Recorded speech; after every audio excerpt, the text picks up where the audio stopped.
Hello students, welcome to our platform JK study. तो यहाँ पे आज इस वीडियो में हम बात करेंगे इंग्लिश सेक्शन के बारे में। और जहाँ पे इंग्लिश सेक्शन का जो हम वो चैप्टर 1 स्टार्ट करने जा रहे हैं और वो हमारा चैप्टर होगा यहाँ पे चैप्टर नरेशन। तो नरेशन में से यहाँ पे हालांकि आपके क्वेश्चंस जो है वो पिछली बार नहीं आए थे, लेकिन यहाँ पे इस बार आ भी सकते हैं, तो नहीं भी आ सकते, वो यहाँ पे डिपेंड करता है। लेकिन जहाँ पे हम पूरा करते हुए चलेंगे नरेशन को, हम यहाँ पे रूल्स पढ़ेंगे, उसके बाद हम यहाँ पे इसकी करेंगे प्रैक्टिस और आपको यहाँ पे पूरा बताएंगे कि क्या चीज़ रहती है नरेशन में, नरेशन के क्वेश्चंस को हम कैसे सॉल्व आउट करते हैं। तो हम जहाँ पे जो भी रूल्स पढ़ेंगे वो बिल्कुल यहाँ पे सिंपल लैंग्वेज में पढ़ेंगे और अपनी लैंग्वेज में पढ़ते हुए चलेंगे ताकि यहाँ पे आपको अच्छे से समझ आ सके। तो यहाँ पे बढ़ते हैं दोस्तों आगे। तो यहाँ पे सबसे पहले हम बात करते हैं नरेशन के बारे में। तो यहाँ पे जो नरेशन होती है उसमें यहाँ पे दो स्पीचेस होती हैं, एक होती है डायरेक्ट स्पीच, एक होती है इनडायरेक्ट स्पीच। तो डायरेक्ट और इनडायरेक्ट स्पीच क्या होती है इसको हम देखते हैं। तो यहाँ पे आप देखेंगे एग्जांपल्स के यहाँ पे, तो डायरेक्ट स्पीच यहाँ पे होती है, यहाँ पे एग्जांपल्स है जैसे Ram says I work hard. तो यहाँ पे राम कहता है कि वह हार्ड वर्क करता है। तो यहाँ पे जे आ गई डायरेक्ट स्पीच, यानी एक ऐसी स्पीच यहाँ पे जो डायरेक्ट यहाँ पे बोली हो। उसके बाद हम यहाँ पे आते हैं इनडायरेक्ट स्पीच की तरफ। तो यहाँ पे इनडायरेक्ट स्पीच क्या होती है, तो इनडायरेक्ट स्पीच की जैसे एग्जांपल्स हैं Ram says that he works hard. तो यहाँ पे जो एक इनडायरेक्टली तरीके से यहाँ पे कोई चीज़ को बोला जाए वो यहाँ पे इनडायरेक्ट स्पीच आती है। और अगर कोई चीज़ डायरेक्टली बोली जाए यानी कि डायरेक्ट पर्सन के थ्रू बोली जाए वो यहाँ पे आती है डायरेक्ट स्पीच। तो यहाँ पे हमें इतना ज़्यादा जे नहीं फोकस इस पर नहीं करना कि यहाँ पे डायरेक्ट स्पीच कौन सी है, इनडायरेक्ट स्पीच कौन सी है, लेकिन आपको अपनी नॉलेज के लिए थोड़ा बहुत पता होना चाहिए कि डायरेक्ट और इनडायरेक्ट स्पीच क्या है। और अगर हम जहाँ पे बात करें तो यहाँ पे आप एग्जांपल से दूसरी एग्जांपल से यहाँ पे देख सकते हैं। एग्जांपल्स है he says I work hard. तो यहाँ पे वो कहता है कि वो हार्ड वर्क करता है। तो यहाँ पे सिंपली और डायरेक्टली तरीके से की गई हो तो वो यहाँ पे होती है डायरेक्ट स्पीच। उसके बाद है he says that he works hard. तो ये यहाँ पे इनडायरेक्टली तरीके से किया गया है, तो ये यहाँ पे आएगा इनडायरेक्ट स्पीच। और क्लैरिफिकेशन के लिए आप देख सकते हैं कि जिस स्पीच में इन्वर्टेड कॉमास लगा हो वो यहाँ पे डायरेक्ट स्पीच होती है, और जिसमें इन्वर्टेड कॉमास नहीं लगा हो जबकि पूरा कंजक्शन लगा हो उसमें वो होती है इनडायरेक्ट स्पीच।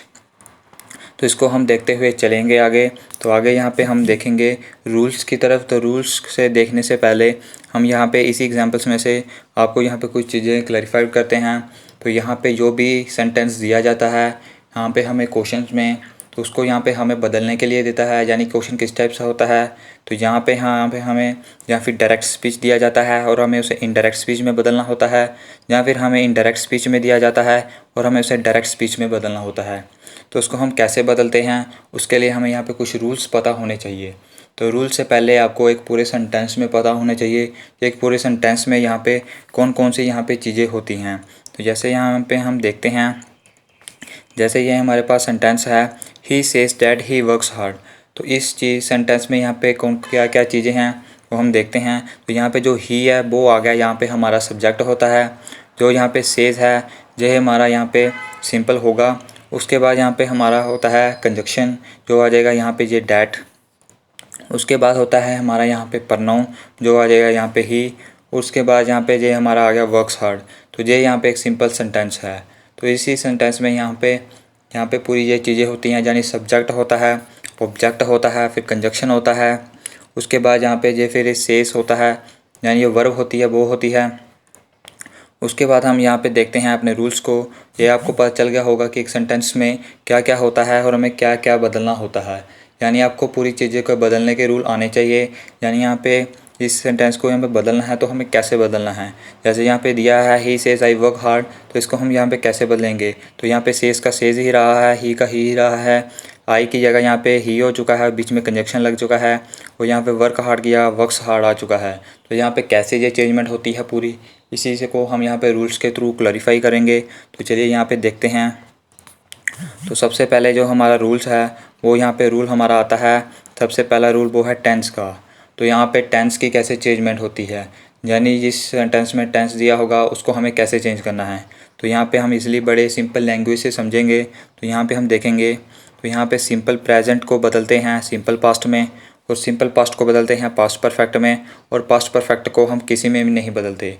यानी कि अगर जो भी आपको गिवन सेंटेंस होगा जिसको आपको कन्वर्ट करना है, वो अगर सिंपल प्रेजेंट में होगा तो उसको सिंपल पास्ट में कर देना है।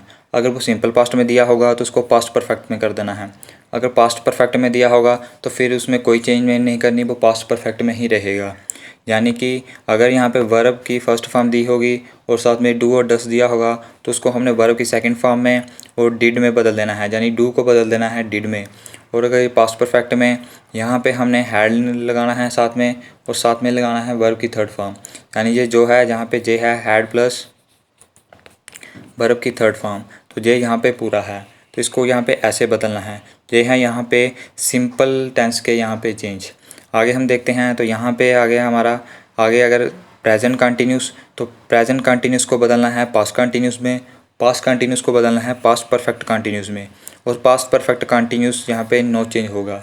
यानी कि सेंटेंस अगर प्रेजेंट कंटिन्यूस में है तो उसको हम पास्ट कंटिन्यूस में ले जाएंगे, पास्ट कंटिन्यूस में है तो पास्ट परफेक्ट कंटिन्यूस में ले जाएंगे, और अगर जो इसमें पहले से ही है तो इसमें हम यहाँ पे कोई चेंज नहीं करेंगे। तो इस तरह से हमारे चेंज रहने वाले हैं। जैसे यहाँ पे देखें कि अगर इज़ एम आर दिया है, यहाँ पे उसको हम बदलेंगे वाज वर में, और अगर वाज वर में दिया है तो उसको हम बदलेंगे हैड बीन में। तो ये यहाँ पे आपने इन रूल्स को अच्छी तरह से याद करना है कि किसको हमने किस में बदलना है। ज़्यादा क्लैरिफाई के लिए आपको यहाँ पे इसलिए इसे समझ आ जाएगा। और यहाँ पे बढ़ते हैं तो यहाँ पे प्रेजेंट परफेक्ट दिया है, तो प्रेजेंट परफेक्ट या फिर प्रेजेंट परफेक्ट कंटिन्यूस होगा। तो जहाँ पे जो प्रेजेंट परफेक्ट होगा वो और प्रेजेंट परफेक्ट कंटिन्यूस होगा वो यहाँ पे बदलेगा पास्ट परफेक्ट और पास्ट परफेक्ट कंटिन्यूस में, और इसके बाद यहाँ पे नो चेंज आएगा। यानी कि अगर प्रेजेंट परफेक्ट है तो प्रेजेंट परफेक्ट कंटिन्यूस से जाएगा पास्ट परफेक्ट और पास्ट परफेक्ट कंटिन्यूस में, और अगर पहले से ही पास्ट परफेक्ट कंटिन्यूस में है तो वो उसमें ही रहेगा, उसमें कोई चेंज नहीं आएगा।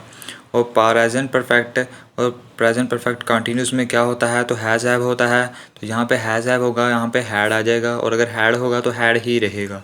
तो ये दोस्तों आपको यहाँ पे याद रखना है। तो बढ़ते हैं दोस्तों हम आगे। तो आगे हमारा आता है रूल नंबर सेकंड।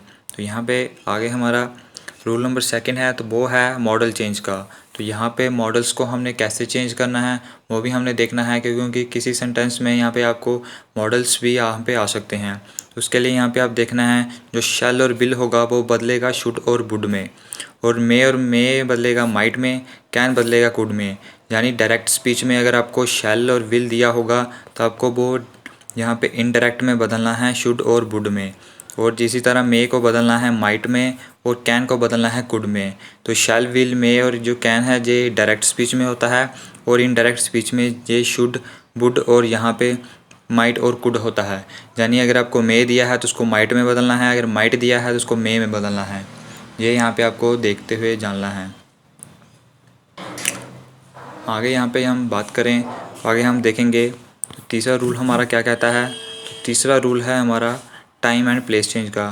तो टाइम एंड प्लेस चेंज को हम यहाँ पे कैसे बदलेंगे, तो यहाँ पे आप देखेंगे कि यहाँ पे जो टुडे होगा वो बदलेगा डैट डे में, टुमारो बदलेगा यहाँ पे नेक्स्ट डे में, और जो यस्टरडे होगा वो बदलेगा प्रीवियस डे में या द डे बिफोर में। तो टू नाइट को बदलेंगे हम यहाँ पे डेड नाइट में, और लास्ट को हम बदलेंगे यहाँ पे द प्रीवियस वन में। उसके बाद हम यहाँ पे देखेंगे कि यहाँ पे हेयर को बदलेंगे हम देयर में, दिस को बदलेंगे डैड में, दिस को बदलेंगे दोज में, एगो को बदलेंगे हम बिफोर में, और नाउ को बदलेंगे दैन में। तो ये यहाँ पे आपको याद रखना है कि अगर ऐसे यहाँ पे आपको टर्म्स यहाँ पे दी जाती हैं तो यहाँ पे आपको उसमें बदलनी है। तो ये भी आपको यहाँ पे याद रखनी है। ये यहाँ पे बेसिक चीज़ें हैं, ये आपको यहाँ पे याद होनी चाहिए अगर आप यहाँ पे नरेशन के क्वेश्चन को सॉल्व आउट करना चाहते हैं। आगे बढ़ते हैं। तो आगे जो हमारा रूल आता है रूल नंबर 4, वो यहाँ पे हमारा आता है प्रनाउन चेंज का। यहाँ पे प्रनाउन चेंज को हम कैसे बदलेंगे, तो सबसे पहले आपको पता होना चाहिए कि प्रनाउन क्या होता है। आपने ऑलरेडी पहले यहाँ पे डिस्कस किया था। यहाँ पे आप देख सकते हैं, यहाँ पे जो प्रनाउन है, जैसे आप देख सकते हैं जे आई है, ये प्रनाउन है। इसमें भी आप देख सकते हैं जे आई है, ये भी प्रनाउन है। तो इसको हमें कैसे बदलना है वो यहाँ पे इस रूल में हम यहाँ पे देखेंगे, जो है हमारा रूल नंबर 4। तो यहाँ पे इसको ऑर्डर है जे हमारा SON 1 2 3, यानी S का मतलब है सब्जेक्ट, O का मतलब है ऑब्जेक्ट और N का मतलब है नन। तो इसको हम यहाँ पे कैसे बदलेंगे वो देखेंगे। तो यहाँ पे आपको देखना है कि अगर यहाँ पे आपका नाउन जो है वो फर्स्ट पर्सन है तो उसको यहाँ पे बदलना है आपने अकॉर्डिंग टू द सब्जेक्ट। और आपका अगर नाउन जो है वो सेकंड पर्सन है तो उसको बदलना है आपको ऑब्जेक्ट। और थर्ड पर्सन आपका अगर यहाँ पे प्रनाउन है तो उसको हम नहीं बदलेंगे, वो जैसा होगा वैसा ही रहेगा।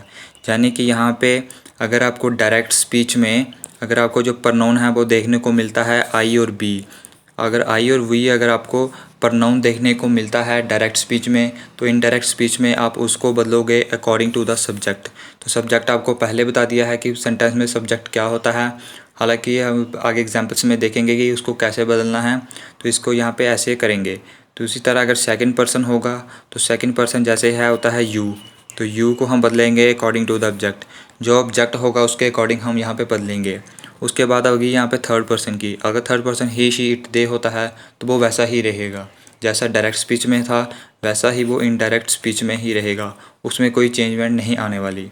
तो यहाँ पे हम देखते हैं एग्जांपल्स को। तो यहाँ पे सबसे पहले एग्जांपल्स है, यहाँ पे आप देखेंगे he says I work hard. तो यहाँ पे आप देखेंगे जो प्रनाउन है जो फर्स्ट पर्सन है उसको बदलना है हमने अकॉर्डिंग टू द सब्जेक्ट। तो सब्जेक्ट इसमें क्या है, तो सब्जेक्ट यहाँ पे ही है, तो ही को हम यहाँ पे जब बदलेंगे तो यहाँ पे देखेंगे ही का ही आ जाएगा। तो यहाँ पे हमारा इनडायरेक्ट स्पीच में जो आई प्रनाउन था उस वो इनडायरेक्ट स्पीच में यहाँ पे आ जाएगा ही। इसी तरह आपको यहाँ पे सेकंड पर्सन में बदलना है। तो यहाँ पे हम देखेंगे अपनी नेक्स्ट एग्जांपल। तो नेक्स्ट एग्जांपल्स में यहाँ पे है he says to me you work hard. तो यहाँ पे आप देखेंगे जो प्रनाउन है वो क्या है, वो है यहाँ पे सेकंड पर्सन यू को। तो हमने यहाँ पे आगे पढ़ा कि हम जो है सेकंड पर्सन है उसको बदलते हैं according to the object. Object इसमें होता है जे मी, ये ही सब्जेक्ट है और जे यहाँ पे मी ऑब्जेक्ट है। तो मी है तो मी को हम कैसे बदलते हैं, यानी ही सेज टू मी, यानी वो मुझसे कह रहा है तो मैं क्या हुआ, तो मैं हुआ आई। तो यहाँ पे इसको हम बदलेंगे अकॉर्डिंग टू द ऑब्जेक्ट। जैसे हम इसको यू को हम सब्जेक्ट से नहीं बदल सकते, जैसे यू का ही तो ही का ही थोड़ा आएगा, जैसे he tells me that he work hard, तो यहाँ पे ही नहीं आएगा। इसके बाद हम देखेंगे थर्ड पर्सन की। तो थर्ड पर्सन में हम यहाँ पे देखेंगे यहाँ पे कहता है he says to me she works hard. तो यहाँ पे हमने कहा था कि अगर थर्ड पर्सन हो यानी ही शी इट या फिर दे हो, तो यहाँ पे ये है शी, ये थर्ड पर्सन है। तो थर्ड पर्सन का कोई चेंज नहीं होता, जैसे डायरेक्ट स्पीच में है वैसा ही इनडायरेक्ट स्पीच में आएगा, तो यहाँ भी शी आ जाएगा। तो इसी तरह यहाँ पे हमने इसको प्रनाउन को बदलना है। तो यहाँ पे 3 बेसिक रूल्स हैं। आगे दोस्तों हम यहाँ पे बात करते हैं अपने नेक्स्ट रूल की। तो नेक्स्ट रूल है हमारा चेंज ऑफ से और सेज। तो यहाँ पे आप देखा होगा यहाँ पे डायरेक्ट स्पीच में से और सेज भी होता है, तो उसको हमने कैसे बदलना है तो उसको भी हमने यहाँ पे देखना है। तो यहाँ पे आप देखेंगे तो बेसिक चेंज क्या होता है, तो बेसिक चेंज होता है कि यहाँ पे से टू होगा उसको हमने बदलना है टेल में, जहाँ पे होगा सेड टू उसको बदलना है हमने टोल्ड में, जहाँ पे होगा टेल वहाँ पे हमने बदलना है टोल्ड को। तो ये यहाँ पे आपको चेंज यहाँ पे देखना है कि यहाँ पे डायरेक्ट स्पीच में अगर से टू होगा तो इनडायरेक्ट स्पीच में उसकी जगह टेल आएगा, और यहाँ पे सेड टू होगा तो उसकी जगह टोल्ड आएगा, फिर टेल होगा तो उसकी जगह टोल्ड आएगा। ये सारे चेंजमेंट रहने वाले हैं डायरेक्ट और इनडायरेक्ट स्पीच में। आगे हम यहाँ पे बात करते हैं, अगर ये तब होगा अगर सेंटेंस जो है वो आपका सिंपल सेंटेंस होता है, लेकिन जो अगर आपका सेंटेंस है वो इंटेरोगेटिव सेंटेंस होता है तो आपको फिर सेड टू को यहाँ पे कैसे बदलना है, फिर आपको उसमें बदलना है आस्क्ड में, क्वेश्चन में, इंक्वायर्ड में, इंटेरोगेटिव में। वो डिपेंड करता है इन चारों में से कौन सा आएगा, वो डिपेंड करता है सिचुएशन पे कि सेंटेंस में सिचुएशन क्या दी गई है। वो आज जब हम एग्जांपल्स करेंगे उसमें आपको तो और यहाँ पे क्लेरिफाई हो जाएगा। बात करते हैं हम आगे। तो आगे यहाँ पे हम देखेंगे अगर यहाँ पे इम्पेरेटिव सेंटेंस हो तो उसको में हम सेड टू को हम कैसे में बदलते हैं, तो उसमें हम बदलते हैं यहाँ पे ऑर्डर्ड में, रिक्वेस्टेड में, फॉरवर्ड और सजेस्टेड में। तो यहाँ पे इसमें भी डिपेंड करता है कि सिचुएशन क्या है, ऑर्डर आएगा, रिक्वेस्टेड आएगा, फॉरवर्ड आएगा या फिर क्या आएगा, तो ये भी यहाँ पे देखना है। फिर उसके बाद हम देखेंगे अगर सेंटेंस ओपिटेटिव होता है तो उसमें यहाँ पे हमने सेड को बदलते हैं विश्ड या प्रेड में। तो ये दोस्तों आपको याद रखना है। तो यहाँ पे ये बेसिक ही है, सेंटेंस आपको सिंपली पता चल जाता है कि इंटेरोगेटिव कौन सा है, इम्पेरेटिव कौन सा है, ओपिटेटिव कौन सा है। वो सिंपली जब आप सेंटेंस देखोगे तो आपको यहाँ पे सिंपली पता चल जाएगा। अगले रूल की बात करते हैं। तो अगला रूल है हमारा प्रनाउन कंजक्शन के चेंज का। तो यहाँ पे कंजक्शन के चेंज को हमने कैसे करना है, तो यहाँ पे हम देखेंगे ये बेसिक होता है, यानी अगर सेंटेंस सिंपल होता है तो उसमें जो कंजक्शन आता है वो बेसिक डैट का कंजक्शन आता है। लेकिन यहाँ पे अगर वो सेंटेंस आपका इंटेरोगेटिव होता है तो फिर जो आपका कंजक्शन आएगा वो या फिर इफ़ आएगा या फिर वेदर आएगा, वो यहाँ पे सिचुएशन पर ही डिपेंड करेगा। अगर सेंटेंस आपका इम्पेरेटिव होता है फिर आपका कंजक्शन टू आएगा, अगर एक्सक्लेमेटरी सेंटेंस होता है फिर आपका कंजक्शन डैट आएगा, ओपिटेटिव होता है फिर भी आपका कंजक्शन डैट आएगा। तो ये यहाँ पे आपको याद रखना है कि कंजक्शन को हमें कैसे बदलना है। तो दोस्तों ये थे यहाँ पे हमारे इस नरेशन के यहाँ पे पूरे 6 रूल। इन 6 रूल्स को आपको याद करना है। तो हम यहाँ पे फर्स्ट पार्ट में इन 6 रूल्स को ही करेंगे। सेकंड पार्ट में हम इन रूल्स को थोड़ा रिवाइज अप करेंगे। उसके बाद हम यहाँ पे एग्जांपल्स करेंगे कि यहाँ पे ये रूल्स जो है वो कैसे अप्लाई होते हैं। तो आपको यहाँ पे करना जो है इन रूल्स को एक बार फिर से पढ़ना है और याद करना है, क्योंकि अगर आपको ये रूल्स याद होंगे तभी आप यहाँ पे उन एग्जाम्पल्स को सॉल्व आउट कर सकोगे। तो यहाँ पे सिंपल है। यहाँ पे एक बार फिर से बता दें आपको, यहाँ पे एक पूरा सेंटेंस होता है। इसमें यहाँ पे हमें सेज को बदलना होता है, फिर कंजक्शन देखना होता है, उसके बाद प्रोनाउन का चेंजमेंट करना होता है और टेंस चेंजमेंट करनी होती है। तो यहाँ पे हमें बस 3-4 चेंज करने होते हैं और फिर हमारा यहाँ पे सेंटेंस बन जाता है। तो बाकी यहाँ पे पूरा कैसे इम्प्लीमेंट होता है जो हम नेक्स्ट पार्ट में जानेंगे। तो आपका बस जो काम यही है, आपको यहाँ पे ये 5 या 6 रूल जो भी हैं उसको यहाँ पे अच्छे से पढ़ लेना है। ये यहाँ पे बेसिक रूल है, इजी लैंग्वेज में है। ऐसे रूल आपको यहाँ पे कोई भी और प्लेटफॉर्म में नहीं मिलेंगे, यहाँ पे इसी में आपको मिलेंगे। तो इन रूल्स को पढ़कर आप यहाँ पे इजीली यहाँ पे नरेशन का कोई भी यहाँ पे क्वेश्चन होगा उसको इजीली सॉल्व आउट कर सकते हैं। और अगर यहाँ पे नरेशन के क्वेश्चन आते हैं तो 2 नंबर यहाँ पे आपके पूरे यहाँ पे पक्के हो जाएंगे। तो 2 नंबर लेने से आपको कोई नहीं दे सकता। अगर यहाँ पे इस एग्ज़ाम पे येकेपी के पैटर्न में नहीं भी आता है तो आपको और किसी एग्ज़ाम्स में अगर आप तैयारी कर रहे होंगे तो उसमें आपको देखने को मिल जाएगा। तो इस वीडियो में दोस्तों इतना ही। मिलेंगे आपको नेक्स्ट पार्ट में विद रूल्स एंड एग्जाम्पल्स के साथ।